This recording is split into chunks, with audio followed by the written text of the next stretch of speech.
بسم اللہ الرحمن الرحیم۔ السلام علیکم ورحمۃ اللہ وبرکاتہ۔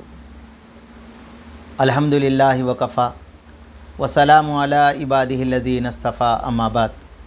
اللہم صلی علی محمد وعلی آل محمد کما صلیت علی ابراہیم وعلی آل ابراہیم انک حمید مجید۔ اللہم بارک علی محمد وعلی آل محمد کما بارکت علی ابراہیم وعلی آل ابراہیم انک حمید مجید۔ بھائی دوستو بزرگوں، اللہ آپ لوگوں کو خوش رکھے، سلامت رکھے، حفظ و امان میں رکھے، آمین۔ میرے دوستوں، میرے بزرگوں، کامیاب انسان کون ہے؟ کامیاب انسان کون ہے؟ تو میرے دوستوں، قرآن کریم نے یہ کہا، کامیاب انسان وہ ہے جو جہنم سے بچا لیا گیا، جنت میں داخل ہو گیا۔ کامیاب انسان وہ ہے جس نے اللہ کو راضی کیا، اللہ کے نبی علیہ السلام کے طریقے کے ساتھ دنیا کے اندر دین پہ زندگی گزارا۔ کامیاب انسان کون ہے؟ قرآن نے کہا، جس نے اپنی نمازوں کی حفاظت کی۔ کامیاب انسان وہ ہے جس نے اللہ کی خوشنودی کے لیے کام کیا۔ میرے دوستوں، میرے بزرگوں، کامیابی کا معیار ہم لوگ یہ کہتے ہیں، اور کامیابی کا معیار میرے دوستوں وہ ہے جو اللہ نے کہا ہے۔ میرے دوستوں، میرے بزرگوں، آداب زندگی کی ایک کتاب ہے جس کے اندر یہ حدیث لکھی ہوئی ہے۔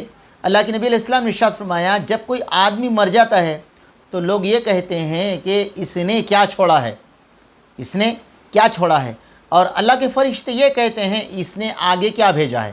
اب بولو میرے دوستوں، میرے بزرگوں، تو اس لیے خاص کر میرے دوستوں، میرے بزرگوں، عام طور پر انسان کامیاب خوش قسمت شخص اس کو تصور کرتا ہے جو مال و دولت میں بہت زیادہ ہو، جس کے پاس عیش و عشرت کے سامان ہو، اور جو دنیائی اعتبار سے عزت کا، شرافت کا مالک ہو۔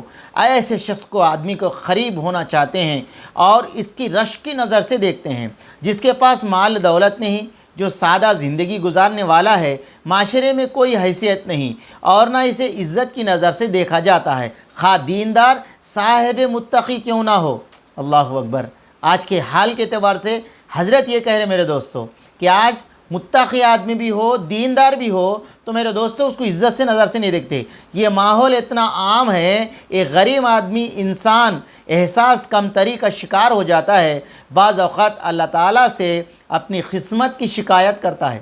اب بولو میرے دوستو، فرمایا اللہ کے نبی جناب محمد صلی اللہ علیہ وسلم نے، کل آخرت کے اندر اللہ تبارک تعالیٰ غریبوں کو بلا کر کہیں گے، بتاؤ تم نے دنیا کے اندر کیسی گزاری زندگی؟ تو میرے دوستوں، میرے بزرگوں، اس وقت یہ کہیں گے، اے اللہ تو خوب جانتا ہے ہم پریشانیوں میں، بیماریوں میں، افلاسی میں۔ میرے دوستوں، اللہ پاک کہیں گے کہ میں نے تمہیں اس لیے وہ دیا تھا کہ تمہیں میں آخرت کے درجے بلند کروں، میں تم سے راضی ہوں، اور تمہیں جو جنت چاہیے میں تمہیں عطا کروں۔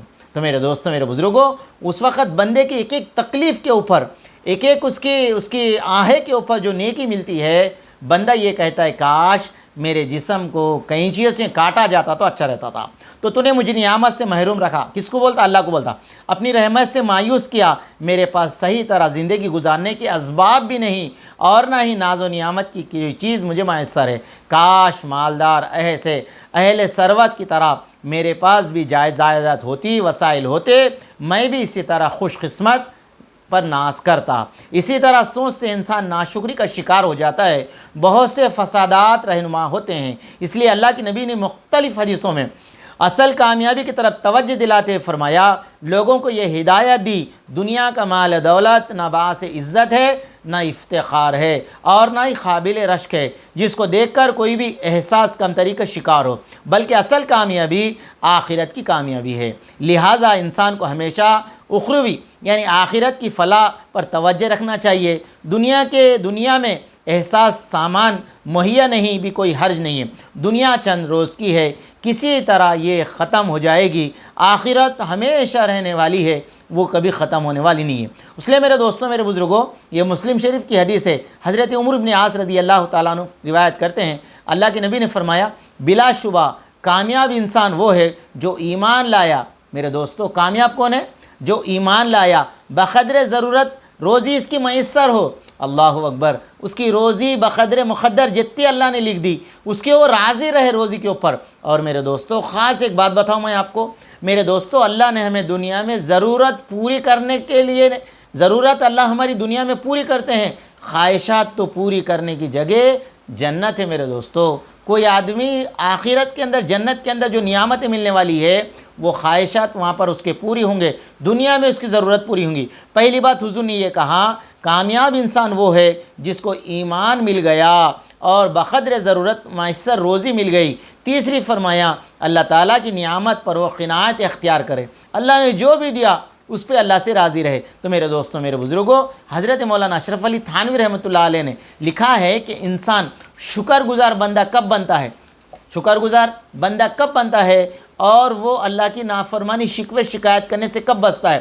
پہلی بات یہ بولے احساس شکر، یعنی دل میں یہ خیال رکھنا یہ سب نعمتیں اللہ نے مجھے دی ہے، میں اس کے قابل بھی نہیں تھا۔ یہ پہلی بات، کیا میں اس کے قابل نہیں تھا، اللہ کا شکر ہے اللہ نے مجھے اپنے کرم سے دیا، نمبر ایک۔ نمبر دو، زبان سے اللہم لک الحمد، لکا شکر کہنا، یا اللہ تمام تعریفیں تیرے لیے ہے، تو نے مجھے یہ عطا فرمایا، اس کا شکر ادا کرنا۔ نمبر تین، نعمت کا صحیح استعمال کرنا، آنکھ کو اچھی جگہ استعمال کرنا اور اپنے دل کو، دماغ کو، کانوں کو ایسی جگہ استعمال نہ کرنا جس سے اللہ کی نافرمانی ہوتی ہو، یہ تیسرا شکر فرمایا۔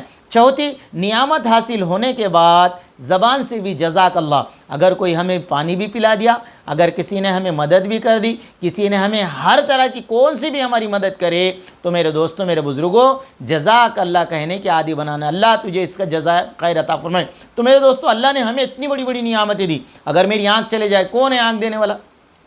زبان چلے جائے کون ہے زبان دینے والا؟ ایک پیر چلے گا تو کون ہے دینے والا؟ تو یہ کہنا کہ اللہ تیرا شکر ہے، تو نے مجھے یہ نعمتیں عطا فرمایا۔ تو جو شخص شکریہ، شکر کی یہ 4 اعمال کرے گا، میں اللہ کی ذات سے امید رکھتا ہوں وہ گناہ کرنے سے بچ جائیں گا۔ تو میرے دوستوں، میرے بزرگوں، اللہ کا شکر ہے اللہ نے ہمیں ایمان والا بنایا، ایمان والوں کے گھروں میں پیدا کیا، اور میرے دوستوں جناب محمد رسول اللہ صلی اللہ علیہ وسلم کی امت میں پیدا فرمایا۔ اللہ کرے کہ میر کو، آپ کو، ہم سب کو میرے دوستوں اللہ اس کا سچا یقین عطا فرمائے، اللہ شکر گزار بندہ بنائے۔ ربنا تقبل منا انک انت السمیع العلیم۔